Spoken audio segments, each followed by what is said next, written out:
Yeah, what a great comeback win. Can't say enough about the grit and determination of our guys and the staff. To be down 21-3. Pretty incredible victory. And obviously the way that MJ sparked us and brought us back and made plays, and guys started making plays for him. Pretty impressive for a true freshman to do that. So it was a great night. I thought the military appreciation piece was special. Our game operations folks deserve definitely a shout out for that. And for our fans that stayed for 4 quarters, thank you for not giving up, for those of you that stayed. And, just when a team gets down like this, they need everyone they can get behind them. And I thought our guys had grit. They had a lot of toughness. Thayer Thomas, huge play. Trent Penix coming back, made some huge plays. The defense, first half shut out, and then fourth quarter shut out. And you got to give Virginia Tech's quarterback some credit. He made some throws in that third quarter, and guys made some nice plays, but we just kept playing. And I think, that's one State going to Jimmy V, never quit. I think that's something that our team has embraced and our university has embraced. So Chancellor Woodson, light it red, man. Light it red. That was a pretty special win tonight.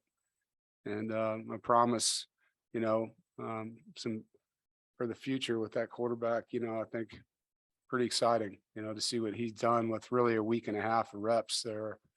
So big one coming up. I'm going to enjoy the Friday and Saturday without football for me, and definitely going to enjoy it tonight. Questions?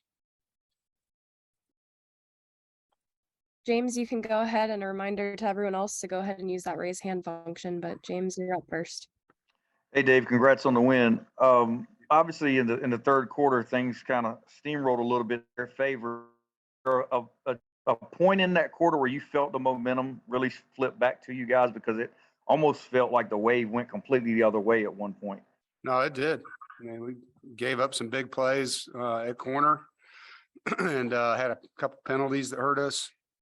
Gave momentum, and we're on the rails, and they completed the third quarter there, and we were able to win the fourth. So it was a heck of a football game.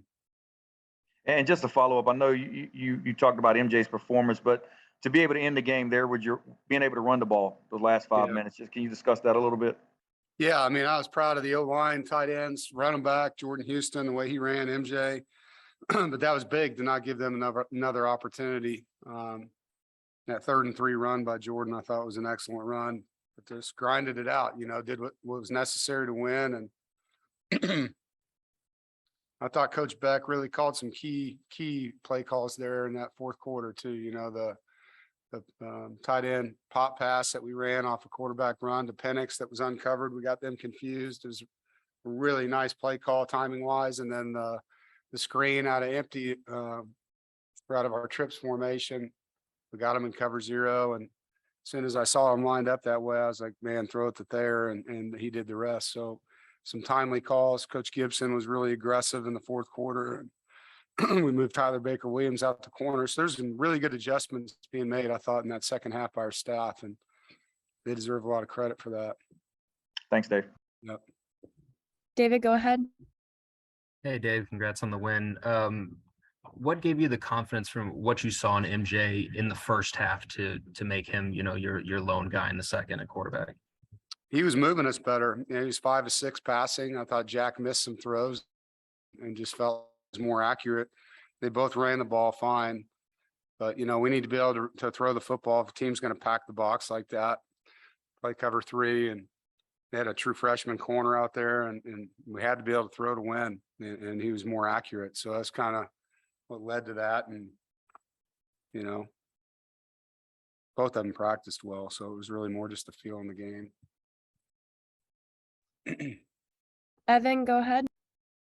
Coach Payton had an unbelievable game, especially in that first half, but he had one huge play in the fourth quarter that really shifted momentum for you guys. Can you talk about what his performance meant to the team tonight and how getting big plays from the defense can spark an offensive change?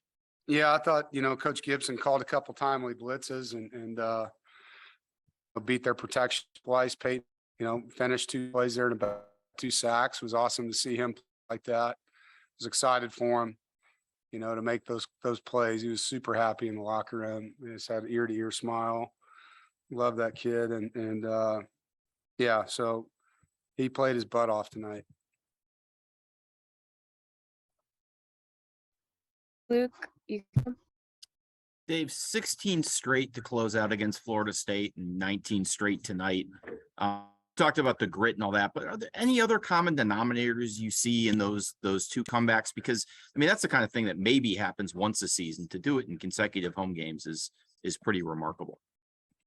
Yeah, I appreciate it, Luke. I think it says a lot about the heart of this team, the chemistry of this team, the love of this team.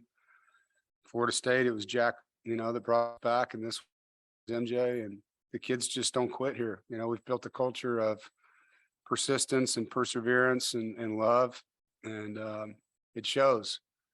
And that was a tough moment, man. We're down 21-3, and I'm running up and down the sideline, hitting guys, and don't quit. We're going to find a way to win this football game. Just keep playing. You got to win the game. You're the magic in this thing, and they are. And they just started doing it. They started doing their jobs, and it's a lot of time in the game still, They're down 21-3, and I think there was 8 minutes left in the third quarter. There's lots of time to come back and win that game, and I knew our defense could hold them.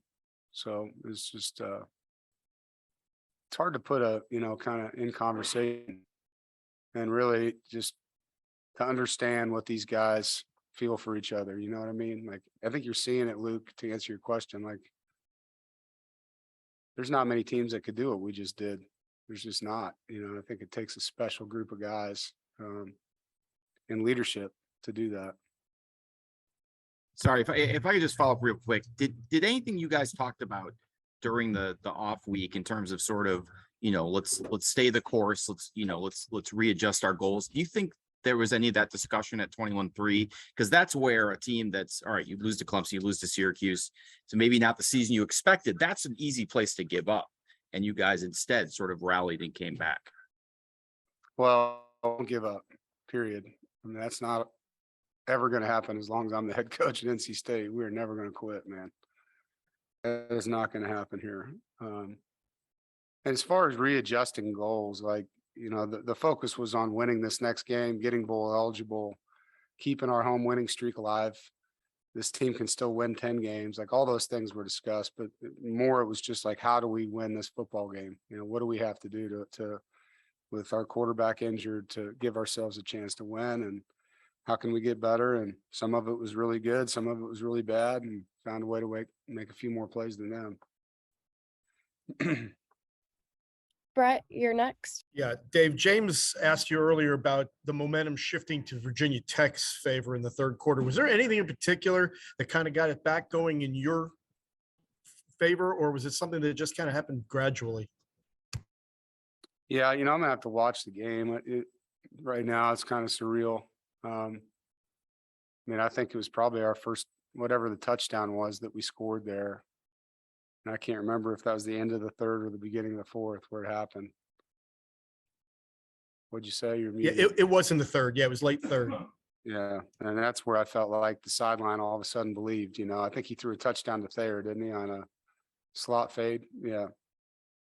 So we finally completed a downfield pass, like down the field, you know what I mean, over 20 yards. And I think that was kind of like, hey, we can do this, and we've been dinking and dunking with throws, but once that happened, you could just feel it, and that's really all it takes sometimes. It's just proof. And Ethan, you're going to have our last one for Coach Doeren, so you can go ahead. Hey, Coach. Terrell Timmons stepped Yep. up in a big way tonight. Sure did. What have you seen out of him recently at practice and then tonight that you've liked? He's a very gifted ball catcher. He can go up and track the football and elevate. He's got really, really good speed, and he's just been coming on. Our defense has been just raving about him on the scout team, and felt like we needed another playmaker on offense, a guy that could stretch the field and out. So just, looking for another way to get a vertical threat in the pass game. And you saw a glimpse, like, this guy's really, really special. And once he learns the offense, he's got a huge, huge upside. Thank you, Coach.